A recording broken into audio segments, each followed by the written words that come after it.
Okay, once again, good morning. So, previous session we had a discussion on the memory, different types of memory. So, once again, we will just recap that one and we will further continue with this third module on the embedded system. Okay, so we discussed that what is the importance of memory, right? There are two types of memory available. Classification. See, classification of memory can be done with respect to the size, with respect to the efficiency, with respect to the on chip or off chip type, or with respect to the read and write type. So there are different way of classification. So here what classification what they are explaining is the on chip memory and the off chip memory, right? So where you are placing your device, based on that one they are going to classify your memory, right? So program storage memory, which is your read only memory. So this read only memory is classified into many.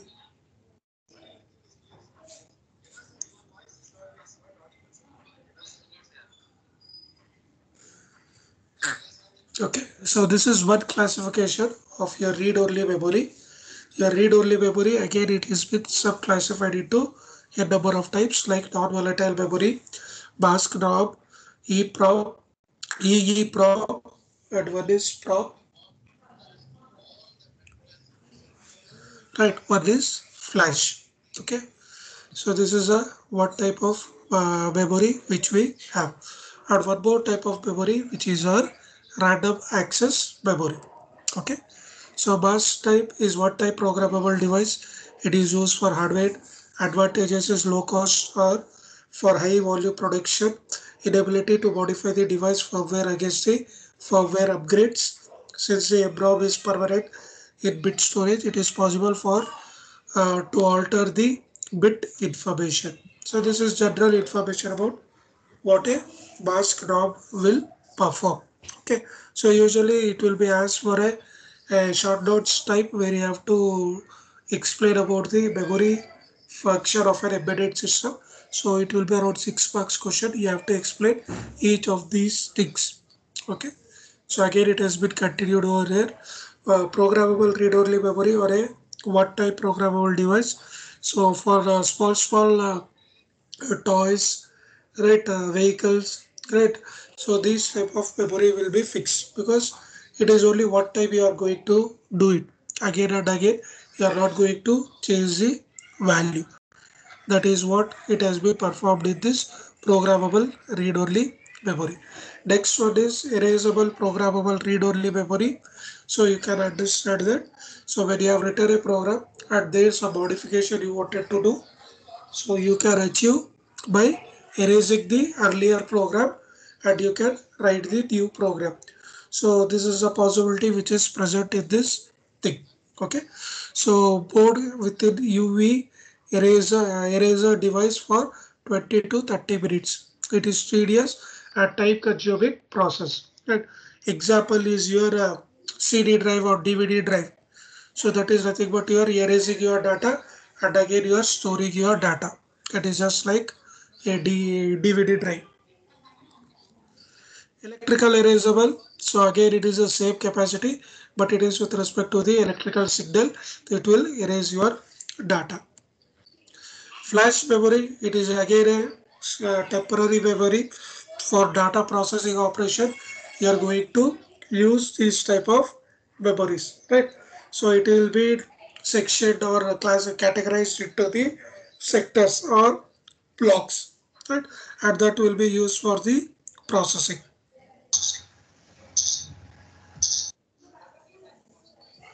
Okay. So non-volatile memory is with respect to the battery backup. It contains static RAM based on memory. The memory and battery are packed together in a single package. The lifespan of the non-volatile memory is expected to be around 10 years. Okay, that comes your second classification, which is with respect to the read write.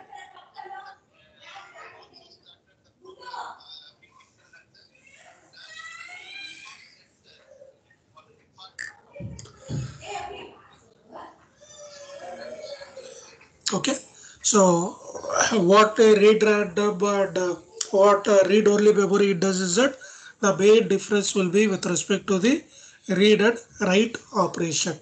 Okay, this is a one important parameter. So I wanted to change the data. I want to tamper. I wanted to remodify so that you can do with the help of this thing. Okay, this is a contrast to the sequential access memory where the desired memory location is accessed by either traversing through the entire memory or through a seek method. Magnetic tape, CD-ROMs, etc. are example of the sequential access memory. So this is also one type of memory, but nowadays you are not going to have any magnetic tapes. You are not going to have any CD-ROMs. Now everything it is with respect to the USB. Now past 6 to 1 year, these USBs also are not utilized. Okay. So why we are not utilizing? Because whatever data it will be there, it is directly stored into the cloud memory, right? So we are not storing any of the data, right? Last time you observe, when you have stored any movies on your mobile phone, so you have not done. When any movie songs you have downloaded, so very rarely we will observe that now, because everything it is online. So there will be a login. You need to log into that one. You will be playing, right? So songs also it is not with respect to your interest. What songs you are listening, the tool itself will identify those songs and it will play. Okay, that is the technology which we have. Now you take any mobile phone, if I log into Amazon Music, so he will select what is the previously I was playing, and similar to that one, he will propose few of the songs which if I am interested I can listen or I cannot do it. That is nothing but your artificial intelligence or machine learning language, where it will identify what type of data it I am going to search. That is the only thing. YouTube also you type, if you have searched anything on the YouTube, so next time when you log in, so it will suggest few more of those types. Okay, if I input as the papers, right? Conference papers. If I type any paper name, so next time it will show the same information. Okay, that is what the technology which is going to have now. Now, whether I have stored any of these songs, no. Why? Because I want to play it online only. Because the data rate or the data plan which I paying for the monthly plan, so it is very less amount. So I don't want to store any of the data in my mobile phone. What the advantage of doing that is that your processor will be very fast. Right? If you store n number of data, then your processor will be very slow also. Okay. So here as a technical thing, what we should do is that how we are going to write the data, how we are going to read the data. This is one important task which we should remember. Okay. So read only memory, sorry, random access memory. Again, we have three types. One is static RAM, one is dynamic RAM, sorry, one is non-volatile RAM. I think this part only I had previously left out. So whatever processor we are running, the software whichever we are using, so all our codes will be stored in the static RAM. So what is static RAM is what? Priorly you are going to allocate the locations for that particular user. Okay. So that is what we have done in this software also. Right. So here in this software, where is the memory where it is stored? Again, it is with respect to the account which we have created. Okay. So we will be not storing any of the data. So cloud will be storing all of the data. That is why we have this memory part. Okay. Sorry, not memory part. So whenever I record this session, so the recorded session will be available in the post. Okay, or in the files where it will create the recording session folder. So it will go and store it to that particular location. Why? Because everything it is priorly assigned because of the static part. So if anybody is recording the session, so that particular recording session, it should go and sit into the files, and I have to create one folder within a recordings, and there all my videos will be present. Okay, so I have not instructed anything, I have not given anything. By default it will be present. Okay, by default it will be present. That is why it is like that. Okay, and you observe that when I'm giving a meeting option to this one, so earlier I given a condition that only B, without permission only B I can enter the session, right? So I change the center from only B to only organization members. That's what. So anybody having with the email ID at the rate of svcngg.edu.in, they are supposed to log in without my permission. Okay, and for few people I have removed it. Okay, I have removed their names from the teams, so they will be acting as a guest, and guests also are allowed. Okay, with the same mail ID. So that was the one thing, because I am giving an examples of how your memory you can make it to happen. This how you can control the things, and how you can pre-planned your data, where it should be stored, how it should be stored, till how much point it should be stored. So everything it will limit it. Right? That is what we have to observe now. Right? So there is for only the entry permission he has given, but for exit permission he has not given to me. Right? So what is this entry permission and what is it is exit permission? Entry permission means what? Those who are entering, they should take my permission. That is a condition I have given. Now situation it is how it is now in the present scenario for the colleges. Earlier what is to happen was that these online classes, online session was rarely used. Okay, very rarely these technology they were using for conducting meetings and all those stuff. Okay, and very limited number of people were using this tool.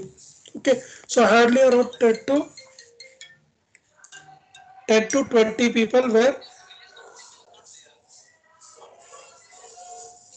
10 to 20 people were using. So they will be knowing who is entering and who is not entering. Okay.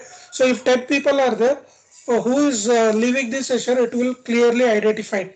But now in the class strength of 55 people, right, who is entering, who is leaving, I am unable to track. Obviously, if I load attendance, I will come to know. That is other part. But what I am trying to tell is that there is no control of who is leaving the session. Okay, so maybe another 6 months time, if this again prolonged to a 6 months duration of time, so the software people will come that who is exiting, so it will be intimated to be to the owner or to the person who started this session. So what is the advantage of this one? So I will come to know how many people are exiting this session without my permission, right? So I can track, but still it has not gone to that level. Only entry level they have taken, not exit level. Okay, exit level, whenever it is required, when poor number of people are leaving session unwantedly. Okay, so those things will be there. Dynamic RAM, dynamic RAM, it is used for allocating these memory slots as and when it is required. Okay, it is just like take an example of the examination hall. So everywhere your USA number it will be written on the desk. It will be pasted on the class notice board. It will be pasted on the notice board available on the ground floor. So per student will go to the notice board, will check which room number it is at. He will go and sit into that particular room. So that we call it as a static RAM.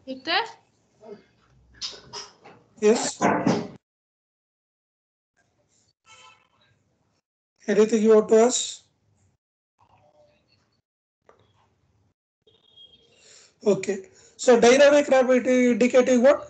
So examination will be allocated, but room number it will be not given. So what they will do? So whoever come first, they will allow them to go and sit into the first bench, first room. Right. So that we call it as a dynamic allocation. Sometimes it will be made it as a dynamic, sometimes it will be If for examination purpose, usually it will be a static type. Okay, that is mandatory. Now here for IA also, we are prior giving the schedule and all those six. Still, if you go to some other colleges, so they will not provide all these scheduling type notice board display, nothing they will do. For examination they will do, but for the IS they will not do. Okay, so how they will conduct that? So they will go and make it to sit into one room. They will tell one according to USA number, use it one by one. So they will go to the next room and they will allocate. But what it is the purpose there? You are losing so much of time. So earlier, now what you do in our campus, what we do, we will display to you and we will tell prior that you should go and sit into your particular room. But the problem is that student every time always they will come at the end moment. So still they will be having some confusion. So those are all very issues which will be there.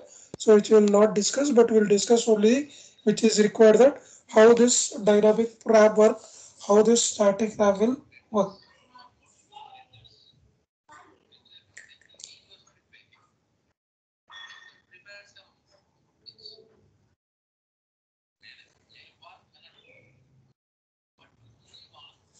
Okay. So static RAM in the form of voltage, they are made of flip-flops. It is the fastest form of RAM. It stores in the bits realized with the six transistors. So these are the transistor structure, how your RAM it will function. Right. So this can be visualized as shown in the figure. The implementation of a simple form can be visualized as a two cross-coupled inverters with read-write control through transistor. So you can observe that there is a two pin here, right? So if this is enabled, right, now you are into the control position, and if this enable, so you are into the read operation, right? So it is just like inverter which you can observe here. So this will function and this will function. That is the only thing. So you see this, if this I make it as a short circuit, so data will start processing through this. Okay, if this is functioning, so this will be a short circuit and data will be processed in this direction, right? So this is what we call it as a coupler circuit, right? So all internal details of this transistor circuit, it is not required. Only we should know what are the function of these wraps or wraps or the memory part. We need to be very perfect, right? So you can observe that in order to write a value to the memory cell, apply the desired value to the bit control. For writing 1, make b equal to 1 or b equal to 0. For writing 0, make b equal to 0 or b, it is not b dash, it is b bar. Okay, so b bar it is writing for 0 and b for writing 1, b should be 1 and b bar should be 0. Yesterday I had given an example.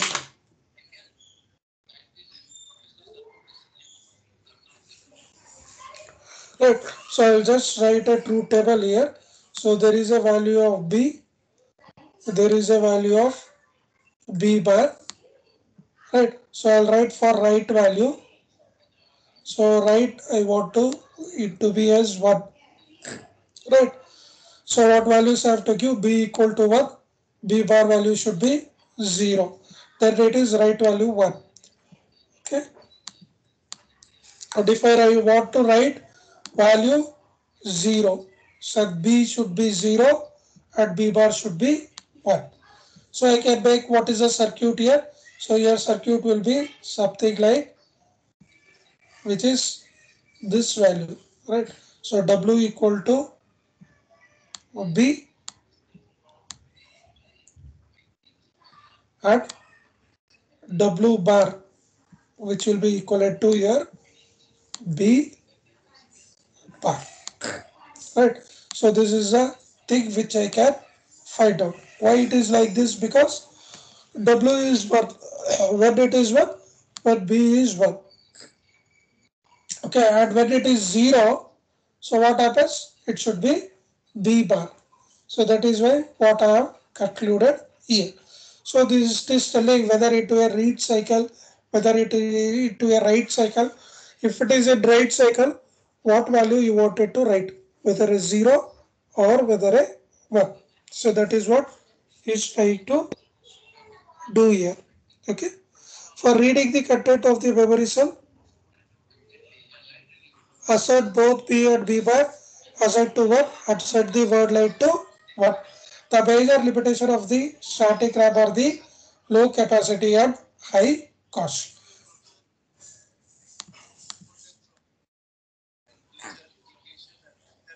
Next is with respect to the dynamic RAM. Dynamic RAM data stores in the form of a charge. They are made up of MOS transistor gates, high density of low cost compared to the static RAM. Since the information stored as a charge, it gets leaked off with time, and to prevent this, they need to be refreshed periodically. Special circuits called dynamic RAM controllers are used for refreshing operation. The refresh operation is done periodically in millisecond interval. The best example for this one is your capacitor. Right. So when it is forward bias, it will be charging, and when it is reverse bias, it is discharging. Right. So it is made up of that one. So whenever you find a capacitor in the memory charge, you have to understand that it belongs to the dynamic RAM. Okay, it belongs to the dynamic RAM. So dynamic RAM again, it is having with respect to bit line. So then we have a word line which is given it as a capacitor charge. So now it will be acting as a charging and discharging point for this dynamic rack, which will be used as a MOSFET. So the MOSFET act as a gate for the incoming and outgoing data, whereas the capacitor act as a bit storage unit. Okay, so this is the one part which you have to understand. So there is a comparison between static RAM and a dynamic RAM. So static RAM, it is made up of a 6 CMOS transistor. The dynamic RAM, it is made up of a MOSFET and a capacitor. Right. So it is a CMOS and it is a MOSFET, metal oxide semiconductor field effect transistor. Right. So does it require refreshing? It requires refreshing. Low capacity, high capacity. More expensive, less expensive. Fast in operation, typically access time is 10 nanosecond. Slow in operation due to refresh requirement, typically access time is 60 nanosecond. Where a write operation is fast than the read operation. So I am using this refresh button here. So you can see reload side. So you can understand. So this is the what we call it as a dynamic RAM present here. Okay.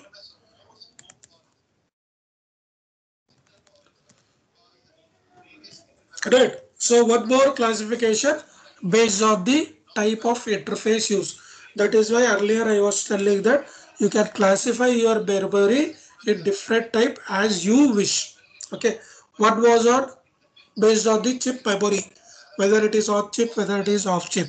What was with respect to read and write operation. Okay, so read operation, we have read only memory, write operation or read operation, we have random access memory. Now this is one more way of classification memory according to the type of interfaces. The interface of memory with the processor controller can be of various types. One is parallel interface, one is serial interface like I2C, I square C it is, I2 I square C. Okay, SPI, serial peripheral interface, and there is a single wire interconnection like Dallas one wire interface. So these are all technical terms or what we call in the research program where we are using the hardware or peripherals, that these type of memory is mandatorily required. Now if I take a ARM processor, if I take a FPGA kit, so where is the memory stored? It is a inbuilt which is with present, right? So there is a source memory allocated of 4K bytes, okay, where all my programs will be stored. Similarly, here we have with respect to the different peripheral. So there is a stepper motor, so there is a LCD display program. So where all this data will be stored, because nowhere we are processing any data here. So DC motor, we are giving a command and it will rotate. LCD display, we are giving a command, it will display the information where storing operation is not present.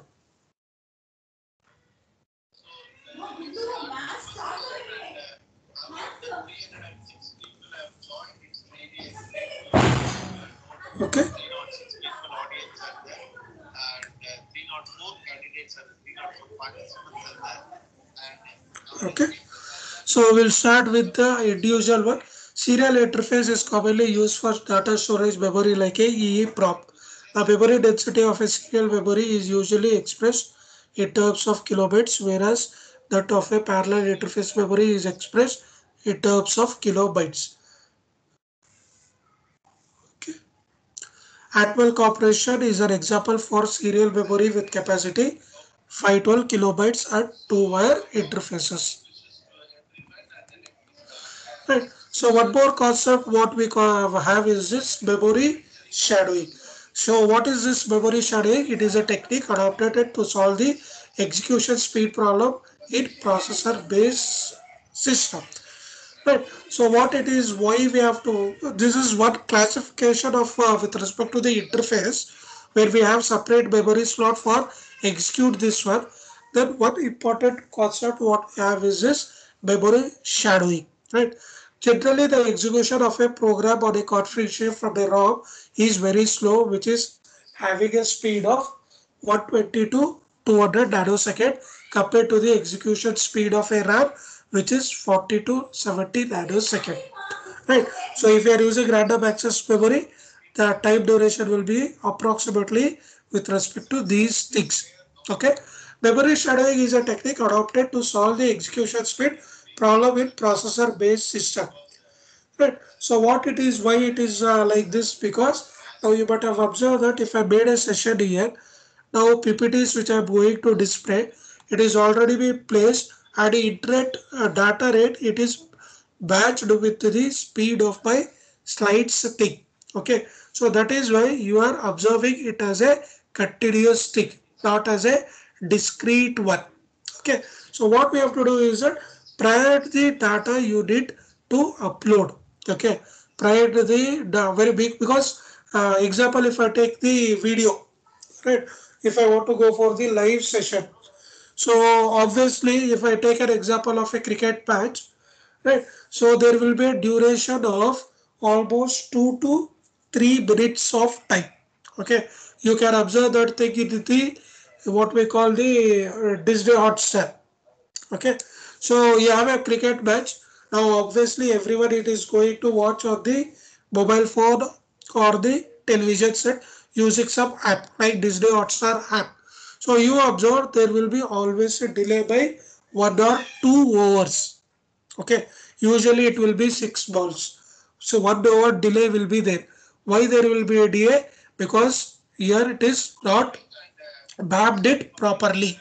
So even if you tell it is a live session for the user, it will be delayed by 1 hour, or we call it as a 5 minutes. Right? At that I need to minimize as much as possible. Why they wanted to delay for 1 5 minutes? Why they cannot give live live action from the ground itself? Because that is not possible. Why it is not possible? Because they need to process the data to the server to upload the data in the server, and from the server it should downlink the data to the user. So to do this all process, it required some time.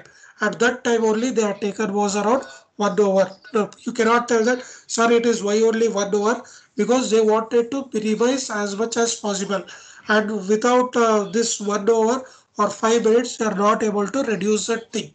Okay, so in computer system, the video computer system and video system, there will be a configuration holding ROM, basically called input output configuration ROM, or simply BIOS. Okay, basic input output configuration. Basic input output configuration uh, stores the hardware configuration information like the address assigned for various serial ports and other non-blink and play devices, etc. Usually it is read and the system is configured according to it uh, during system boot up and its time consuming. That is what I am telling, that it will consume some amount of time. That is why you have a delay. And that delay they have identified it as a memory shadowing. It is used to solve the execution speed problem in processor based system. So you have some delay, and that delay they need to optimize it. Okay, so how they are going to do? Example, I will here I will just tell you this thing. So you have examination, VTU examination. So how you are going to generate a question paper there? So they will post the question paper to you. So on that particular day it should reach to you. At that they will open and they will give to you. It is not like that. It is all with respect to the software which has been built, and they will allow to download for that particular time. Okay, so if 9:30 is the examination, so half an hour or 45 minutes they will give a time, and they are not going to give a time for 1 hour or 2 hours. They will give only around 20 minutes time to download the question paper. And how many question paper you are going to download, how many people will be there, so many number only you are able to download. More than that you are not able to download. And that is why when you have downloaded that particular time also, it is been captured in the question paper as a watermarking, and it is been given to you. So you just open the question paper and you check what are the things it is there in the watermarking. So it will tell which college, from which college it has been printed, and what duration, at what time it has been taken. So you can understand that by that they will easily come to know. So if I wanted to leak a paper, if I go to that software and take printout, so there also I will come to know at what time and for which college. So which college, if it is, we will be able to identify. So then it will be easily note that who has accessed that data. So clearly it is very easy to find the person who wanted to leak the paper. Now those are all things, it is highly impossible. Why? Because everywhere they are fixing the cameras. So 24 bar 7 cameras will be on. So whenever you are going into the room, so it will capture what you are trying to do. Right. In examination also they are keeping camera because they wanted to check what any malpractice is happening or not. They are going to observe it. Right. This is our concept where they wanted to reduce the speed. Right. Time consuming part. In memory shadowing, a RAM is included behind the logical layer of the BIOS at its same address as a shadow to the BIOS. The first step that happens during the boot is copying the BIOS to the shadow by RAM and write protecting RAM, then disabling the BIOS reading. So what they are trying to do here is that, so I wanted to make the faster. So when I open up the laptop, so it will process all the interfaces added to this laptop, and it will tell that which are running, which are not executing, which are malfunction. So what I do, I don't want to run it, because you can observe that if I install a .NET antivirus software to this one, it will check every time when it is been restarted, or when I start the laptop, it will check everything and it will tell that so no threats have been identified. So when I am doing this one, it is taking lot of time, and there is urgency because 9:55 I have to start the session, at 9:45 I open the laptop. So what happens? It is going to take some. That is why we call that it is uploading data, or it is installing software. So it is downloading. Then what we have to do? We have to restart. And when do we restart with these things? There is an option to give it to us. Whether I want to check for each drive, or I want to see for each drive. So when I want to check for each drive, so I will just open the laptop and I will just select the drive which should be read and which should not be read. That is what is highlighted here. Right. So memory selection for an embedded system. So now we have discussed about all different types of memory. Now for embedded system, which memory is suitable? Okay. And for this answer also it comes with respect to a what? It depends on what type of application you are going to use. Right. So here he is listed that only. An embedded system requires a program memory for holding the control algorithm or embedded OS, or the application designed to run on top of it. Data memory for holding variables and temporal data during task execution. Memory for holding non-volatile data like configuration data, lookup table, which are modified by the application. So these are the conditions which are required for a particular embedded system. Okay, so program memory for holding the control algorithm or embedded OS at the application designed to run on top of it. So it should function as a OS, right?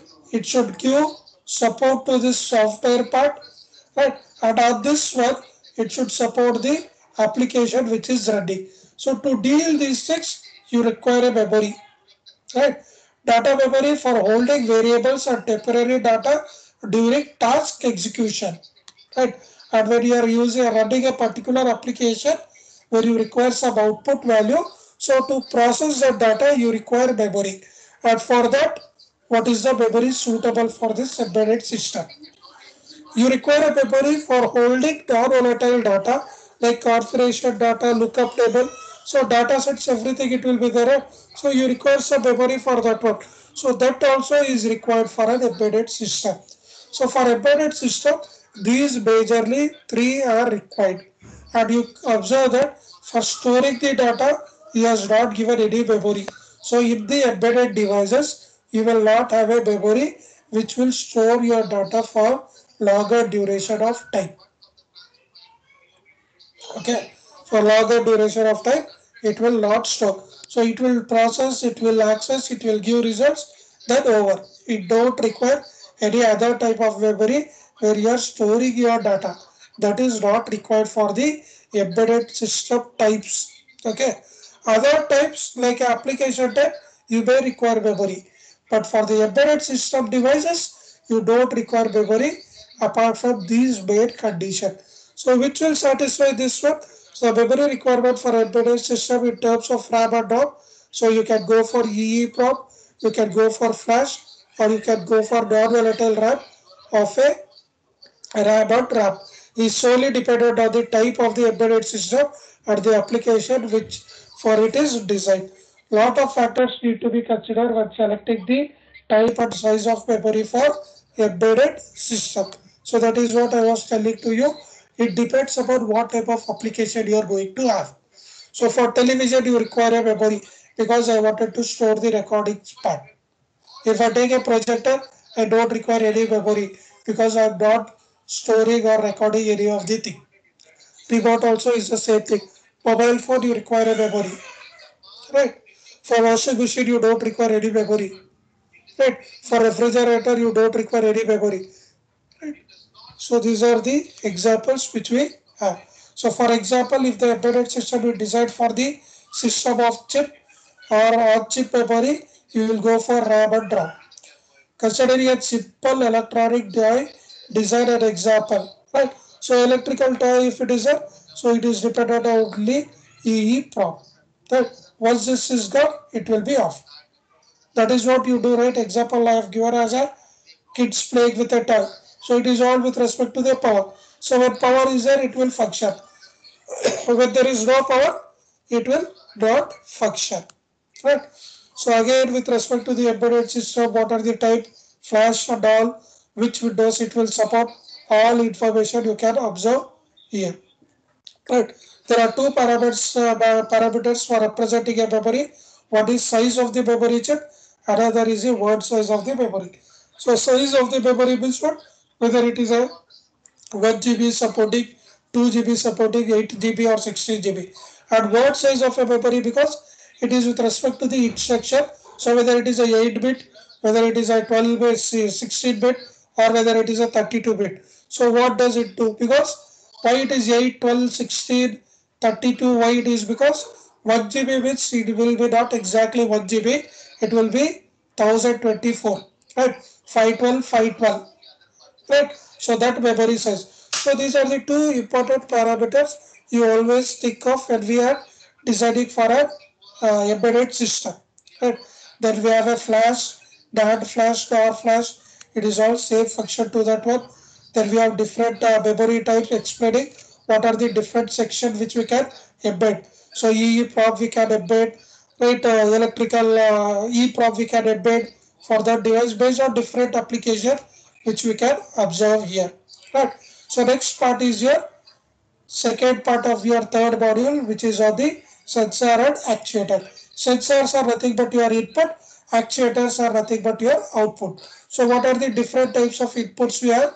What are the different types of output we have? So how we are going to function these input and output, we need to observe. Okay. So this sensor and actuator we will be discussing in the next class. I'll just take the attendance.